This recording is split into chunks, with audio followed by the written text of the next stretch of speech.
So the happiness of giving seems to be quite a remarkable, significant step. So why is that so, obviously, after the achieving? Yes, I mean, if you take the first two steps, the instant gratification and the step about the happiness of achieving, they're actually relatively small. So the first one is very small, the next one is slightly bigger. Then there's a giant step to the happiness of giving. It's a giant step. And why is that? The first two steps are really quite selfish. They're about the individual and the individual's ability to be successful in whatever field. There's nothing wrong with that. It's great to be successful. It's great to be striving for things. That is wonderful. And that is a large part of how the world has evolved. People have striven to achieve things, to discover new things, to push the boundaries. But there is a big risk with that. And that is that it is so single-minded that what happens when we come to the end of this?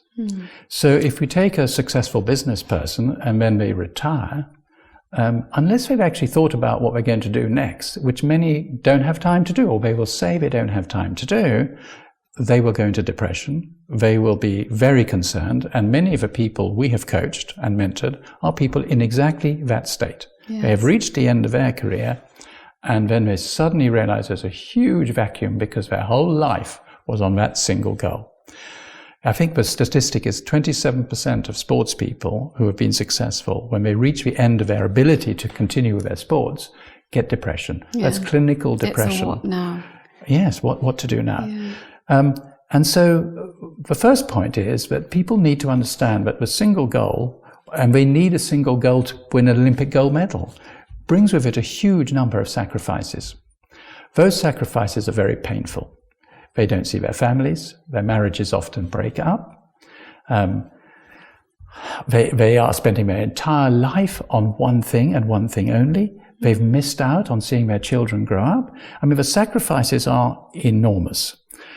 And they need at some stage to realize that the only way to avoid the depressions associated with this self-task, which has come to an end, is actually to do something for somebody else. Yeah. Doing something for somebody else is absolutely critical. And that's what we say to people who are feeling unhappy. We say, well, go and do something nice to somebody, and you'll suddenly feel uplifted. You'll suddenly realize, well, it's not quite as bad as you thought. Yeah. Now, so that brings us to the happiness of giving. The happiness of giving is not just about money or charities, although of course that is part of it. It's about giving something back to society, to people.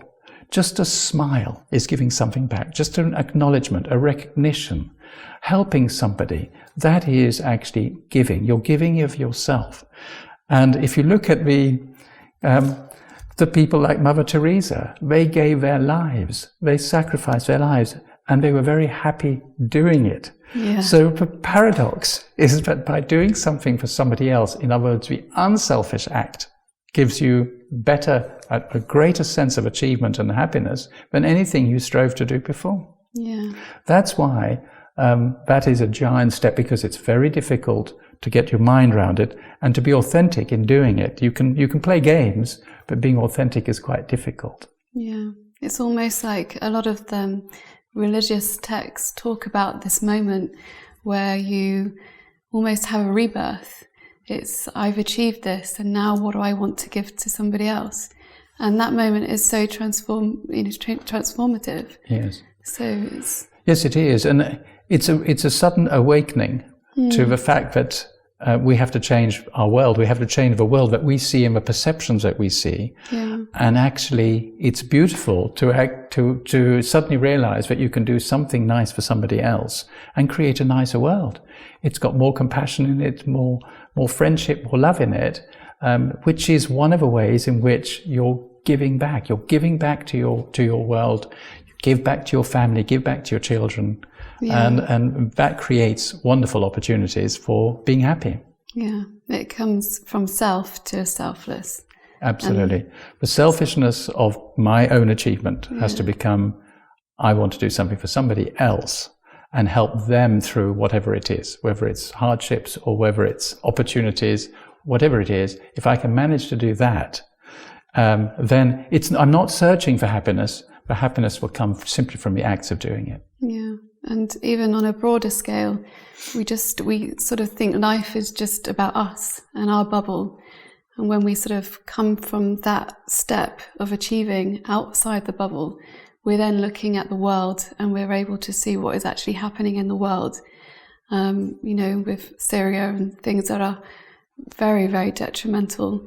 It's how do we do something about this collectively? Yeah. Well, you're absolutely right. And we talked before about suffering. But suffering shouldn't be a cause for depression. It should be a call for action. Mm. So that we turn the suffering that we see into something that we can positively do to try and help. So whenever we see pain and suffering, it is actually an opportunity for us to do something about it, to re-energize people and give them hope and opportunities, rather than to say we can't do anything and it's all too difficult and therefore let's stay in our little bubble and never try, because that would be the wrong way. But we can do something, and it is about I can, and if I want, I can. If I really wish to do something, I have the power to do that.